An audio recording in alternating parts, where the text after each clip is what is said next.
Hello, and thank you for joining us for this presentation of the search capabilities of the DM for Prosecutors solution. The first thing you'll notice when you enter this module is 4 tabs across the top. Simple Search, Advanced Search, Discovery Search, and of course, Results. Now the Simple Search is just what it sounds like. You've got the capability of adding a DA number or case number and entering some text. Now, this text can be used a couple of different ways. I'll just enter Adam, my name. And at the bottom here, you'll notice all information, document properties, or document content. The idea here is you want to be able to take this text you've entered and either look for it within the content of the document, the properties of the document, or both, if you will, all the information. So for this particular simple search, I've entered a DA number, I've added the word Adam, and now I'll hit search. And again, it's going to look for all the documents for that particular DA or case number where the word Adam appears in any location. In other words, in the properties of the document or the content of the document. Your results, it appears, and from here you can go off and adjust column widths, make it easier to read the different areas. You can also sort by clicking the header. And of course, if the fields that you're displaying here are not those that you would like, you can add and remove the display fields right here by going to the Display Fields section and choosing some additional fields. So I could say I want to add description, and I can decide where I want to put it. And the idea is now I can have description appear in my result set. And of course, I can remove fields as well. So if I want to remove origin or doc type or what have you. If I want to go back to the original or default set of fields, I simply click default. Now, to the right of each document, you'll notice some action icons. These action icons include the details page, which allows you to see all of the properties or metadata field for this particular document.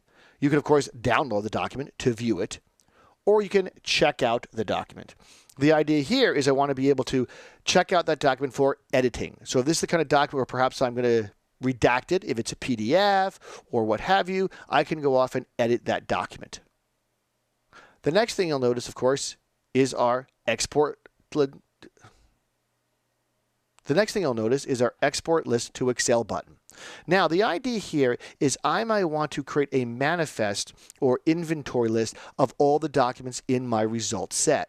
What I can do is click on Export List to Excel. At that point, it will create an Excel file that contains all of the fields and, of course, the rows for this particular result set. So if somebody says, let me see all of the documents for this case, or a list of all the documents for this case that are discoverable, or what have you, I can go off and click that Export to List, and it'll list all of those documents for that particular criteria that I've entered.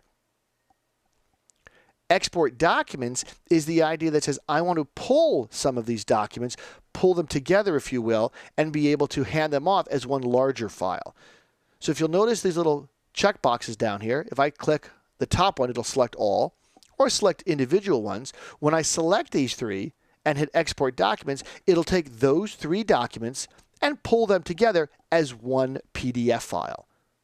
So the idea here is I can make it easier to hand off a set of documents to somebody or review those documents offline by simply grabbing them and pulling them together. And that's what the Export Documents capability allows you to do.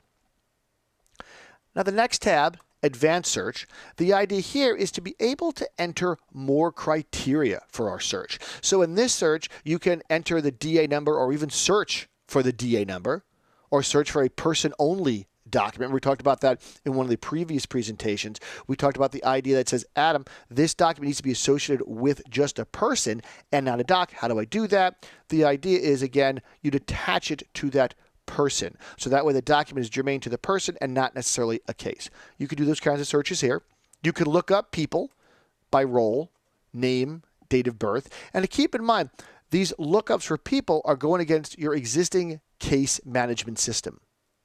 As I travel down for document criteria, I can enter whatever criteria I'm looking for.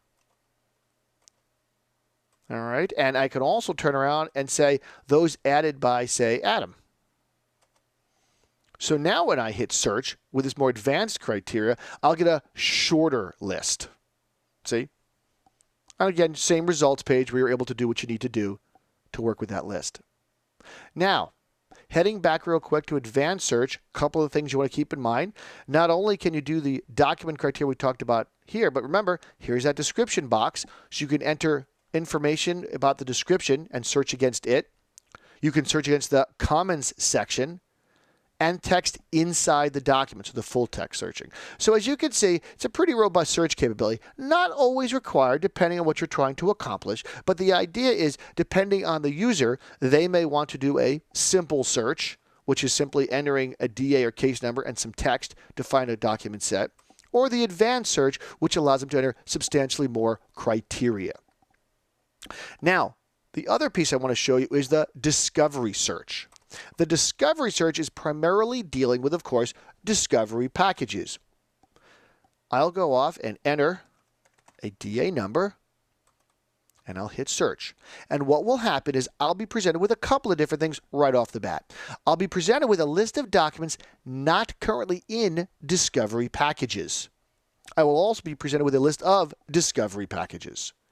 And if I were to click on one of these discovery packages, what would happen is I would be presented with an inventory, if you will, of what documents are in that discovery package. And if I want to click inventory list, I can see or create a manifest of all the documents. So remember how we talked a few moments ago in the results screen, you could export that list out to Excel. Same premise here. So if somebody says, what are all the documents included in this discovery package? I can click on that package, hit inventory list, and it'll take me to the results screen where I can then produce that manifest. So very easy to give somebody a complete list of every document included in a discovery package. Now, as we talked about earlier, this is all of the documents that are not in discovery packages. So this allows you to take a look at what may be available for discovery, but not yet in a discovery package. You can also go off and create a digital discovery package as well. And the idea behind that is selecting, be they images, okay, or video or WAV file, and then from here I can hit publish. What that will create is what we call a digital discovery package. Okay, and the digital discovery package, obviously not a printable piece, but a zip file. That zip file can then be burned to a DVD or a CD to be handed off to the appropriate people. So your discovery package that we'll talk about building later can be both paper-oriented, if you will, Word, Excel, PowerPoint, PDF documents, as well as digital, and hence the idea of the checkboxes. So from here, what I'd like to do is take you off to the Discovery Builder, because obviously, in order to build these discovery packages, you're going to need that Discovery Builder. So let's go to the Discovery Builder.